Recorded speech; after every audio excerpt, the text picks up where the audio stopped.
Hey guys, how's it going? It's 8-Bit Eric. Welcome back to the channel. Today, we are going to review Bravely Default 2. That rhymes. So I never played the first game. I never played the one that was on the 3DS, but I knew it was an RPG game. When I saw this announced for the Nintendo Switch, I was like, alright, this looks interesting.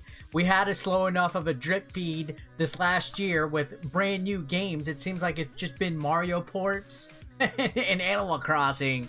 So I was like, all right, we're going to pick this up. We're going to sink our teeth into it and see exactly how the game is. So Bravely Default 2 is as classic of an RPG as you can get. Yeah, if you grew up playing classic RPG games in the 90s, then you'll feel right at home with Bravely Default 2. Now, do you need to play the one on the 3DS in order to figure out this game? Nah, I quickly learned that. I was kind of worried that it would be required, that there was plot elements and stuff I needed, but nah, there's not. For fear of spoiling anything for you guys, I'm not going to give you guys much detail beyond it being where you play as the heroes of light who are basically on a quest for the crystals in the game. They are I guess there's crystals that are in the world, and I don't want to spoil it too much for you guys. I'm about 25 hours in, so I figured it would be plenty of ample time to give my thoughts on it. So classic RPG. Don't worry. Don't let its cute, chibi style look fool you. This game has a lot going for it. It actually has some pretty complex game mechanics in the way of battle, in the way of combat. So combat is classic turn-based RPG style. The two main techniques that you learn in this game are Brave and Default, hence the name Bravely Default. So normally in traditional RPGs, your characters are only able to do one action per a turn. So character does a turn, and that's it. It's on to the next character, then the next one, and the next one until it's the enemy's turn. You basically take turns doing combat. Well, in this game, if you choose to do a technique called Brave, you can actually do up to 4 attacks a character per turn. This comes at the cost of not being able to do anything for the next 4 turns. So for example, let's say your main character is a white mage. You want him to do 4 attacks at once. You Brave 4 times, so you're able to do 4 attacks, or do an attack, use an item, use a spell, and do another attack. Then you are in debt. You'll see there's like a little number on the bottom right of the screen. It will say like -3. You have to wait until that goes back to 0 to where your character is no longer in debt with Brave points in order to do anything again. So there's a small sacrifice for that. It's kind of interesting. I've never seen anything like that in an RPG game. And then on the other hand, the default. So what a default is you skip a turn and you go into a defensive position. This actually makes you gain a move. So you'll see the meter go from 0 to 1, 2, or 3. So when it's time for you to unleash, you'll have 3 attacks that will not count against you because it goes back to 0. It's kind of like a number line. So 0, if you default, it goes positive. And then each time you use it, 1, 2, 3, it stays at 0. But if you Brave, it goes negative. 1, 2, 3, and you have to wait to get back to 0. It's kind of hard to explain. You'll have to figure it out for yourself, but it left for a good amount of strategy, especially for the boss fights, which are extremely hard in this game. I swear to God, I died so many times on the bosses in this game. It was outrageously unreal. So each of the bosses represent some kind of job, like a bard or a vanguard, and as you defeat them, you gain access to that job. So your characters have jobs.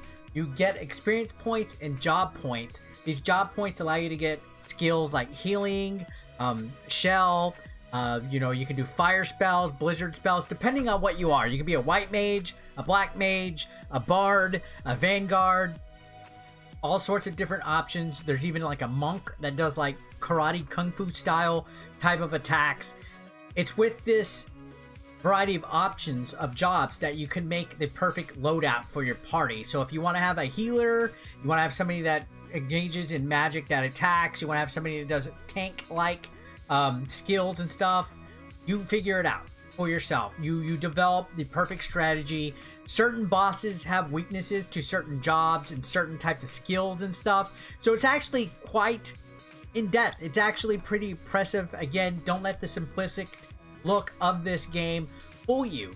Between the Brave and default combat mechanics and the job mechanics where you do different skills and stuff, it's actually quite impressive for the combat and takes quite a bit to figure out, especially for a noob like me that never played the original game. So I enjoyed that. And there's a lot of grinding that is need to be done in this game, especially with the jobs, because you have to master the levels in order to get all the perks or all the different skills that you can get for the job. So if you want to unlock, there's a main job and a sub job for each character. So if you want somebody to have white mage and black mage abilities, it's best to level them both out, and that's going to take some time. So you'll find yourself exploring the open world in Bravely Default 2, attacking enemies. It's kind of like, even though the battle is turn-based, the open world is in real time. So you'll see the enemies walking and moving about the land. You'll find hidden items in the tall grass. You'll find treasure chests. You'll find NPCs to interact with. And you can even avoid the battles if you want. And if you're stronger than the enemy, they will actually run away from you. So there's a little bit of everything in here. A little bit of, you know, the mana games. A little bit of, you know, classic RPG games like Chrono Trigger and them. And some brand new mechanics like the Brave and Default. So it's actually pretty interesting. The story could have been a little bit better. I would say it didn't seem too memorable for my liking. But I won't spoil it for you.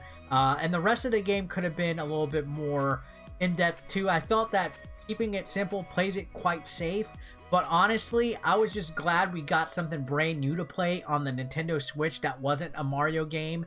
No offense to Mario, no offense to Animal Crossing.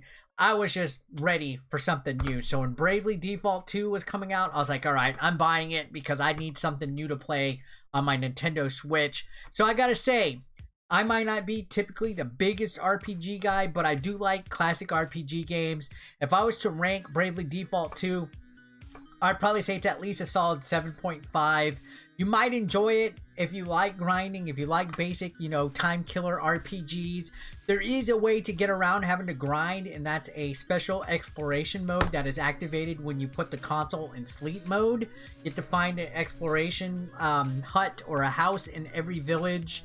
And then you just put it to sleep and you're able to get treasure and coins and skill orbs and different things to power up your characters while you're not playing. Like right now, for example, I'm in an exploration game mode while my Switch is on sleep mode. So when I wake up in the morning and I decide to pop it in, I have new items and equipment to check out. Now the graphic style of this game, I liked it. It was simple. There were times where the towns looked really nice. The overworld could have been a little bit better. It felt a little kind of like we're playing in an older RPG game from like the PS1 era, PS2 era. But there was still a lot of charm to it. Enough to where I found myself sinking like 8 hours, 10 hours at a time playing this game. Like literally sitting in bed playing it. So it had enough replay value to keep me entertained. So 7.5, maybe an 8. It's not the best RPG I've ever played, but it reminded me of some stuff that I like I Am Setsuna and, you know, Trials of Mana and, you know, stuff like that. So I guess, you know, worth a look. Anyways, guys, thanks a lot for watching. I will see you on the next one. Have a great day.